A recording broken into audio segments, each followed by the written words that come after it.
جی کہ 60 سال مکمل ہونے پر اس تقریب کو ہم اس کی 60ویں سالگرہ کی تقریب بھی کہہ سکتے ہیں، اور سالگرہ کے ساتھ ہمیشہ خوشی کا ایک تصور وابستہ ہوتا ہے، جس طرح برسی کے ساتھ ایک غم کا تصور وابستہ ہوتا ہے، بالکل اسی طرح سالگرہ کے ساتھ ایک خوشی کا تصور پیش ہوتا ہے۔ تو اس مناسبت سے میں یہ پسند نہیں کروں گا کہ ہم یہاں پر شکایات کی بات کریں یا ہم گلے شکووں کی بات کریں۔ پوری دنیا میں اور بالخصوص جمہوری دنیا میں سیاست اور صحافت دو ایسی وابستہ چیزیں ہیں کہ نہ سیاست صحافت کے بغیر مکمل ہے اور نہ صحافت سیاست کے بغیر مکمل ہے۔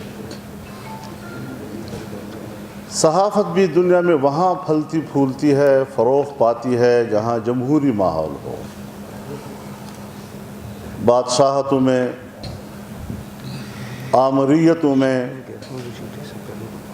آپ سب جانتے ہیں، پوری دنیا کی آپ کو سٹڈی ہے کہ وہاں صحافت کی گردن جو ہے وہ مروڑ دی جاتی ہے، گھٹن ہوتی ہے۔ وہاں ہمیں پاکستان میں بہرحال ایک ماحول اللہ نے دیا ہے، اور ضرورت اس امر کی ہے کہ ہم اس ماحول کی قدر کریں، اور سیاست کے اقدار ہوں یا صحافت کے اقدار، ان کے مثبت پہلوؤں کو ہم اجاگر کریں، اور ان کے جو منفی پہلو ہیں خود احتسابی کے ذریعے ہم ان کا ازالہ کریں۔ کیونکہ جب شکایت اور تنقید کا ایک تصور پیدا ہوتا ہے تو پھر جہاں غزل ہوتی ہے وہاں جواب غزل بھی ہوتا ہے، اور اسی میں معاملہ الجھ جاتا ہے اور پھر لمبا ہو جاتا ہے۔ تو اس اعتبار سے صحافت سے وابستہ جو ہمارے تجربہ کار صحافی لوگ ہیں وہ جرنلزم کو بھی جانتے ہیں، انہوں نے پڑھا بھی ہے، ان کے اصول کو بھی پڑھا ہے، اپنی ذمہ داریوں کو بھی پڑھا ہے، اور کسی لمحے ہمیں اس پہلو کو بھی چھیڑ لینا چاہیے کہ ایک اسلامی مملکت میں ہم اسلامی تقاضوں کو کیا پورا کرتے ہیں یا نہیں کرتے۔ یہ سوال اہل سیاست سے بھی میں کرتا رہتا ہوں اور اہل صحافت سے بھی میں کرتا رہتا ہوں۔ ایک ہے خبر، تو ظاہر ہے کہ میڈیا کی، پورے میڈیا کا جو مضمون ہے اس کا عنوان خبر ہی ہے۔ خبر ملے اور خبر دنیا کو پہنچائے، ایک مرکز میں تمام دنیا کی خبریں اکٹھی ہونا، پھر اسی مرکز سے پوری دنیا میں اس کا پھیلنا، یہ ایک نظام ہے، اور یہ اتنا مقدس پیشہ بن جاتا ہے کہ دیانت اس کا ایک بنیادی عنصر بن جاتا ہے۔ صحافت بغیر دیانت کے اس کا تصور نہیں، کیونکہ یہ ایک امانت بن جاتی ہے۔ آپ کے پاس ایک خبر ہے اور آپ اس کو دینا چاہتے ہیں، لیکن ہم نے آج صحافت اس چیز کو بنا دیا ہے کہ ہم کسی کے عیوب کو ٹٹولتے رہیں اور اس کا پیچھا کرتے رہیں، کہیں سے کوئی کمزوری مل جائے اور ہم اس کو پھیلائیں، اور کسی کی اچھائی، کسی کا مثبت کردار، کسی کا اعلیٰ کردار، اس کو جتنا ہم چھپانے کی کوشش کریں ہم چھپاتے ہیں، یہ کوئی خبر ہی نہیں ہے۔ اور اس کی مذمت خود جناب رسول اللہ صلی اللہ علیہ وسلم نے کی ہے اور پناہ مانگی ہے. فرمایا اللہم انی اعوذ بک من خلیل ماکر ان رأى حسنة دفنها وان رأى سیئة افشاها. مجھے ایسے مکار دوست سے پناہ دو کہ جو میرے اچھائی دیکھے تو اس کو چھپائے اور اگر میری کمزوری دیکھے تو اس کو پھیلائے، اس کو اشاعت کرے. کیا اس پہلو پر کبھی ہم نے سوچا؟ جناب رسول اللہ صلی اللہ علیہ وسلم نے فرمایا لوگوں کے عیوب کا پیچھا مت کیا کرو ورنہ اللہ تمہارے عیوب کا پیچھا کرنا شروع کر دے گا اور تم گھروں کے حصار میں رہتے ہوئے بھی ذلیل و رسوا ہو جاؤ گے. کیا ہم نے کبھی اس پہلو پہ بھی نظر ڈالا ہے؟ ہم کسی کی کمزوری کو اٹھا کے میڈیا پر پھینک دیتے ہیں. کیا ہماری شریعت ہمیں کسی کے عیب کو چھپانے کی ترغیب دیتا ہے یا اس کے عیب کو اٹھا کر دنیا میں اس کا پرچار کرنے کی تعلیم دیتا ہے؟ اور پھر شاید دنیا یہ سمجھتی ہے کہ یہاں کوئی اچھا کردار ہے ہی نہیں. آپ جب سیاستدانوں کے یا کسی بھی شعبہ زندگی سے وابستہ لوگوں کی ہر برائی کو ہی خبر سمجھیں گے تو پھر یہی تصویر پبلک کے سامنے آئے گی اور پھر پبلک یہی کہے گی کہ اگر ہمارے معاشرے کا برا طبقہ ہے تو یہی تصویر ہی آپ پیش کر رہے ہیں. تو اس بنیادی کردار کو بھی ہمیں سامنے رکھنا چاہیے. باقی ہمارے ہیں معاملات، زندگی کا ایک تسلسل ہے، مسائل آتے ہیں، مشکلات آتی ہیں. آج جب ہم ان حالات میں اپنے ملک کو دیکھتے ہیں تو ہمیں اپنے خارجی مشکلات کو بھی دیکھنا ہے اور اپنے داخلی مشکلات کو بھی دیکھنا ہے. اور اگر ہمیں ملک کو درپیش خارجی مشکلات کا صحیح ادراک ہو جائے تو پھر یہ دیکھنا ہوتا ہے کہ داخلی ان مسائل کا جس میں ہم الجھے ہوئے ہیں اس کی گنجائش بھی ہے یا نہیں. ایک زمانہ تھا عالمی سطح پر دنیا تقسیم تھی، دائیں اور بائیں بازو میں تقسیم تھی. مغرب کی سرمایہ داریت تھی اور مشرق کی اشتراکیت تھی. ہم اس وقت کہاں کھڑے تھے؟ ایک بات بالکل واضح ہے اور اٹل ہے کہ ہندوستان اس وقت بھی ہمارا دشمن تھا اور ہندوستان آج بھی ہمارا دشمن ہے جب سوویت یونین نہیں رہا. یہ صرف ایک نقطہ اپنی جگہ کھڑا ہے. لیکن جو امریکہ ہمیشہ ہمارے ساتھ رہا یا ہم اس کے گروپ میں رہے یا جو بھارت سوویت یونین کے لابی میں رہا، آج یکسر صورتحال مختلف ہے.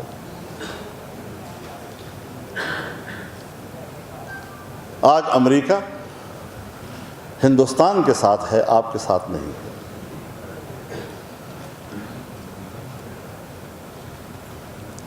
وہ خطے میں کیا کردار ادا کرنا چاہتا ہے؟ وہ ایک نئی ابھرنے والی عالمی سیاست میں چائنا کو کس طرح کاؤنٹر کرنا چاہتا ہے؟ اور اگر سی پیک کے ذریعے سے آپ چائنا کے نئے اقتصادی ویژن کا حصہ بنتے ہیں تو پھر کس طرح آپ اس کے اشارے پہ نشانے پہ ہوں گے؟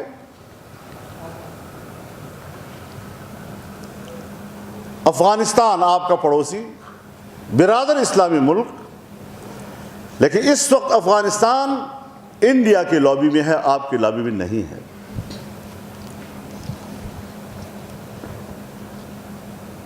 ایک سال میں 2 مرتبہ ایرانی صدر انڈیا کا دورہ کر چکا ہے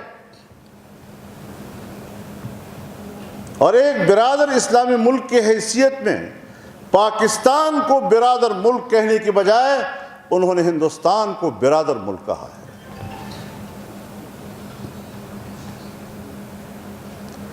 گوادر سی پورٹ کے مقابلے میں چابہار سی پورٹ ہندوستان کے تعاون سے بن رہا ہے تاکہ آپ کے اس عظیم الشان منصوبے کو کاؤنٹر کیا جا سکے، اور گوادر سے خطے کو بے نیاز کر کے چابہار سے براہ راست وسط ایشیا تک اور افغانستان تک رسائی حاصل کی جا سکے۔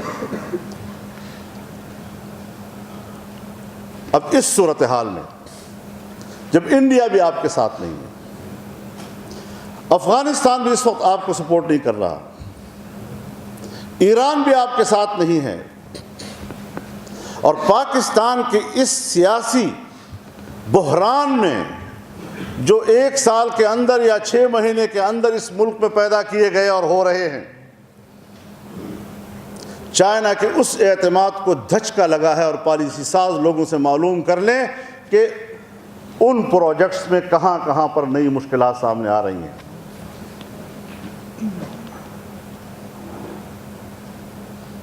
اور نئے ایوارڈز اگر اس نے آپ کے ساتھ کرنے ہیں، اس پر ان کی کیا نئی نئی شرائط آ رہی ہیں۔ چائنا بولتا نہیں ہے، وہ خود کو دنیا کی ڈپلومیسی کی ماں کہتا ہے، اس کے پاس منفی الفاظ کبھی نہیں ہوتے، لیکن اس کے ایکشن کو ذرا مطالعہ کرنا پڑتا ہے، اس سے آپ تاثر لیں گے۔ وہاں بھی ہمارے کوئی زیادہ اچھی صورتحال نہیں ہے، اچھا اعتماد اس وقت ہمارا موجود نہیں ہے۔ اس ساری صورتحال میں جو ہم ملک کے اندر اس وقت کر رہے ہیں، ایک دوسرے پر گند ڈالنے کی سیاست، اس کو بھی ہمیں ذرا بین الاقوامی ترجیحات کے حوالے سے دیکھنا ہے کہ بہرحال سوویت یونین کے خاتمے کے نتیجے میں دنیا میں نظریاتی جنگ ختم ہو گئی ہے، اور اب بالادستی ہے دنیا کے اوپر مغرب کی سرمایہ داریت کا، جس کی پوری سیاست سرمایہ کے گرد گھومتی ہے، مفادات کی گرد گھومتی ہے۔ ہم نے تو اس زمانے میں آنکھ کھولی، اسکول میں ہم پڑھتے تھے جب ایوب خان کا زمانہ تھا، اور ہم کالج یونیورسٹی کے جو نوجوان تھے وہ نکلتے تھے اور نعرے لگاتے تھے، پھر لوگ گرفتار ہوتے تھے۔ تو یہ سیاسی قیدی ہیں۔ بھٹو صاحب کا زمانہ آیا، لوگ گرفتار ہوتے تھے، جیل میں ان کی شناخت ہوتی تھی کہ یہ سیاسی قیدی ہیں۔ جنرل ضیاء الحق کا زمانہ آیا، ہم سب جیلوں میں تھے، لیکن ہماری شناخت تھی کہ ہم سیاسی قیدی ہیں۔ لیکن 9/11 کے بعد آج دنیا میں سیاست ختم ہو چکی ہے، سیاسی اختلاف کا تصور ختم ہو چکا ہے۔ آج جب آپ پر ہاتھ ڈالا جائے گا تو اگر آپ سیاسی ہیں تو پھر آپ کرپٹ ہیں، اور اگر آپ مذہبی ہیں تو پھر آپ دہشت گرد ہیں۔ پوری دنیا کی سیاست کا محور تبدیل ہو گیا ہے، نظریے کی بجائے سرمایہ اور دولت آ گیا، اور پوری دنیا پر حاکمیت کرنے کے لیے رسائی کا جواز دہشت گردی ہے۔ اس دہشت گردی کی بنیاد پر ہم ایک دوسرے کو دہشت گرد کر رہے ہیں، اور ملک کے اندر ہم اس کی سیاست کر رہے ہیں۔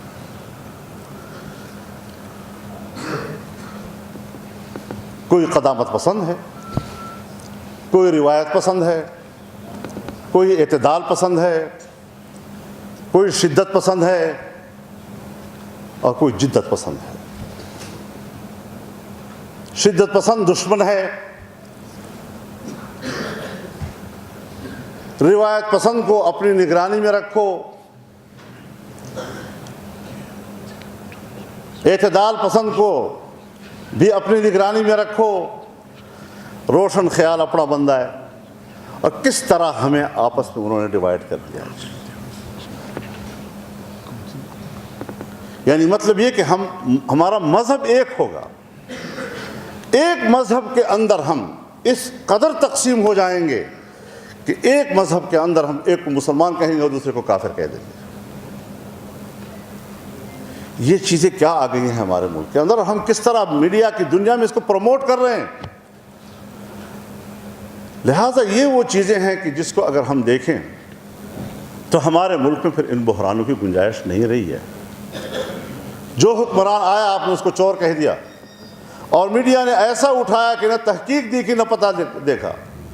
اور اگر حکومت ختم ہو گئی اس کے بعد ہماری ہی عدالتوں نے ان کو صادق و امین قرار دے دیا اور سارے معاملات ختم ہو گئے. پھر نیا حکمران آیا، پھر نیا حکمران پھر اس بحران سے گزرا، اور جب یہ حکومت نہیں رہے گی تو یہ سارے جرائم ہم بھول جائیں گے، کچھ بھی نہیں ہوگا، پھر خیر خیریت ہو جائے گی. اداروں کے اندر جنگ یہ ملک کی تباہی ہے، یہ ملک کو کھوکھلا کرنے کی باتیں ہیں. لیکن یہ انصاف کون کرے گا کہ اداروں کے اندر تصادم کا ذمہ دار کون ہے؟ کیا اداروں کے اندر تصادم ساری زندگی اس کا الزام پارلیمنٹ پر آئے گا اور سیاستدان پہ آئے گا، اور ادارے پارلیمنٹ کے خلاف استعمال ہوں گے، سیاسی عمل کے خلاف استعمال ہوں گے، سیاستدانوں کی کردار کشی کے لیے استعمال ہوں گے، اور ان کے فیصلوں سے انتقام کی بو آئے گی، تاثر آئے گا، اور پھر اس کے باوجود ہم کہیں گے کہ نہیں وہ عدلیہ ہے، لہٰذا اس کا احترام، اور اگر مجرم ہے تو پارلیمنٹ ہے اور پارلیمنٹ کا ممبر ہے، ہم ہی پھر اس کے مقابلے میں مجرم قرار دیتے ہیں. یہ طے شدہ بات ہے. آپ کسی ادارے کو مجرم تو کہہ دیں، تجزیہ تو پیش کر دیں آپ، اس کے بعد پھر آپ ملک کے غدار قرار دیے جاتے ہیں. یہ انصاف ہم کہاں سے تلاش کریں گے؟ اور جب یہ سلسلہ بند ہونا چاہیے، اگر پارلیمنٹ کی طرف سے ہے تب بھی بند ہونا چاہیے، اور اگر اداروں کی طرف سے ہے تب بھی بند ہونا چاہیے، ورنہ وہ دن دور نہیں ہے جب یہ ساری چیزیں بغاوت کی صورت میں باہر سامنے آئیں گی. کیوں اشتعال پیدا کیے جا رہے ہیں؟ کیوں اداروں پر عدم اعتماد کا ماحول پیدا کیا جا رہا ہے؟ کیوں وہ دن ہمیں دیکھنے پڑ گئے ہیں جب ہم اداروں کو جو ملک کے آئین کے تحت اپنا ایک دائرہ کار رکھتے ہیں، اور آج ہم ان کے کردار کو شک کی نظر سے دیکھ رہے ہیں؟ کیوں؟ آخر میں 100% تائید کرتا ہوں اپنے محترم کی کہ آئین ہے، ہر ادارے کا دائرہ کار ہے، اور اس دائرے کے اندر رہتے ہوئے اگر ہم ذمہ داریاں پوری کریں اور ایک دوسرے کے ایریا میں جا کر اس کو ڈیمیج نہ کریں. اب سیاستدان تو ہیں ہی، جب سیاسی لوگ ہیں تو پھر ان کی اپنی اپنی پارٹیاں ہیں، تو وہ اپنا اپنا محاذ ہے، اپنا نظریہ ہے، ایک دوسرے کا مقابلہ تو کریں گی. اب سیاسی جماعتوں کا جو نظریاتی اختلاف ہے، یا ہر پارٹی کو یہ حق بھی حاصل ہے اور اس کی یہ خواہش بھی ہوتی ہے کہ میں ایک جمہوری راستے سے اقتدار تک پہنچوں. لیکن کیا سنجیدہ لوگوں کو یہ بات نظر نہیں آ رہی ہے کہ اس وقت آپ کی جمہوریت ڈوب رہی ہے، اور ہم اس کا الزام کسی ادارے پہ نہیں، سیاستدان ایک دوسرے کے اوپر ڈال رہے ہیں. تو یہ وقت ہے جب ہم داخلی صورتحال کو سوچیں کہ جس بین الاقوامی مشکل میں پاکستان اس وقت پھنسا ہوا ہے اور نبرد آزما ہے، ہم قومی وحدت کے بغیر اور قومی یکجہتی کے بغیر ملک کو اس مشکل سے نہیں نکال سکتے. ہماری فوج ہے، ہمیں اس کی دفاعی قوت پر اعتماد ہے، لیکن اگر سیاسی تنازعات میں اور قوم اور وہ آپس میں مد مقابل کے طور پر نظر آئیں گے، پھر جنگیں نہیں لڑی جا سکتی. اس تاثر کو زائل ہونا چاہیے، ناراض نہیں ہونا چاہیے کسی کو. حقائق حقائق ہوتے ہیں، آپ خاموش بھی رہیں تو حقیقت ہوتی ہے، اور اس کے اپنے اثرات ہوتے ہیں.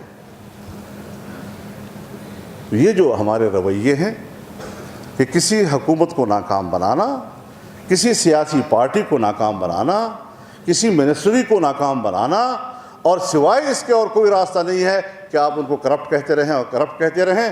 اور ماشاءاللہ پاکستان کو ایک بڑا نیک نام ادارہ نیب کی صورت میں ملا ہوا ہے، وہ ہر وقت تیار ہے احتساب کرنے کے لیے.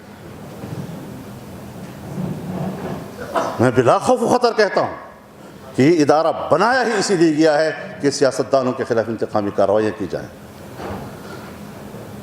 سیاستدانوں کی غلط تصویر قوم کے سامنے پیش کی جائے۔ تو غلطیاں تو کچھ نہ کچھ ہوتی ہیں نا ہمارے اندر بھی، اور جب آپ ان کو ایڈریس کریں گے، اور مقصد یہ ہوگا کہ آج اگر وہ حکومت میں ہیں اور پارلیمنٹ میں ہیں تو قوم کے سامنے ان کی تذلیل کی جائے اور آنے والے وقت میں اپنے لیے وہ حالات پیدا کیے جائیں۔ تو میں ان لوگوں کو کہنا چاہتا ہوں اور اپنے آپ کو بھی کہنا چاہتا ہوں کہ اگر اس زوم میں ہوں، یہ زوم میرا پورا ہو جائے گا، کسی وقت اقتدار میں ہم آ جائیں گے، لیکن جو تصویر ہم آج کی حکمران کی قوم کے سامنے پیش کر رہے ہیں، یہ ادارے ہوں گے، ان کا یہ کردار ہوگا، تو ہماری تصویر بھی اسی طرح پیش کی جائے گی آنے والے وقت میں۔ تو کوئی اس خیال میں نہ رہے کہ وہ جس مستقبل کی طرف جا رہے ہیں، ہم نے اگر اداروں کو ٹھیک نہ کیا، اداروں کے درمیان اعتماد کی فضا پیدا نہ ہوئی، سیاسی لوگوں نے اپنے مشترکات کو نہ سمجھا اور اپنی مشترکات پر انہوں نے ایک فیصلہ نہ کیا، تو پھر اس افراتفری میں آپ نہ ملک کے اندر استحکام پیدا کر سکتے ہیں، اور جو دہشت گردی کے خلاف آپ جنگ لڑ رہے ہیں یہ بھی تشت و بام ہو جائیں گے۔ قبائل نے بڑی قربانیاں دی، قبائل نے فوج کا بڑا تعاون کیا، لیکن ایک نقیب اللہ کے شہادت کے بعد قبائل کا ذہن سامنے آیا یا نہیں آیا؟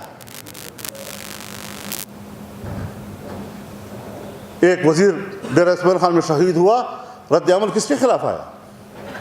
باجوڑ میں کل ایک نوجوان شہید ہوا ہے، رد عمل کس کے خلاف آ رہا ہے؟ کب تک آپ میڈیا کے ذریعے چھپاتے رہیں گے اس بات کو اور دباتے رہیں گے کہ لوگ ہمارے ساتھ ہیں اور ہمارے دل سے قدر کرتے ہیں؟ نہیں، یہ چیزیں پھر ابلتی ہیں اور کسی وقت میدان میں آ جاتی ہیں۔ اس دن سے ہم نے اپنے ملک کو بچانا ہے۔ میں اسی لیے آج کے اجلاس میں آیا ہوں، باوجود مصروفیتوں کے میں نے شاید 1 گھنٹہ 2 گھنٹے پہلے ہاں کیا ہے کہ میں حاضر ہونا چاہتا ہوں، اور اسی وجہ مجھے جانا بھی پڑ رہا ہے، لیکن یہ گزارش کرنے کی کہ میں اس فورم کی اہمیت کو جانتا ہوں، اس کے کردار کو جانتا ہوں، اور کچھ خیر کی توقع رکھنا چاہتا ہوں، اور درد دل آپ کے سامنے پیش کرنا چاہتا ہوں، ملک کی یکجہتی کے لیے، سیاسی یکجہتی کے لیے، اداروں کے درمیان یکجہتی کے لیے، اور یہی درخواست میں آپ سے بھی کر رہا ہوں کہ اس طرح کے ایک تصویر قوم کے سامنے لائی جائے تاکہ ہم پاکستان کے مستقبل کو بچا سکیں۔ ملک ہوگا تو ہم سب ہیں، ملک کی عزت ہے تو ہم سب کی عزت ہے، اور ملک نہیں ہوگا تو پھر کوئی بھی بال بچوں کے مستقبل کو محفوظ نہیں دیکھے گا۔ اللہ ہمیں اپنے حفظ و امان میں رکھے۔ وآخر دعوانا الحمدللہ۔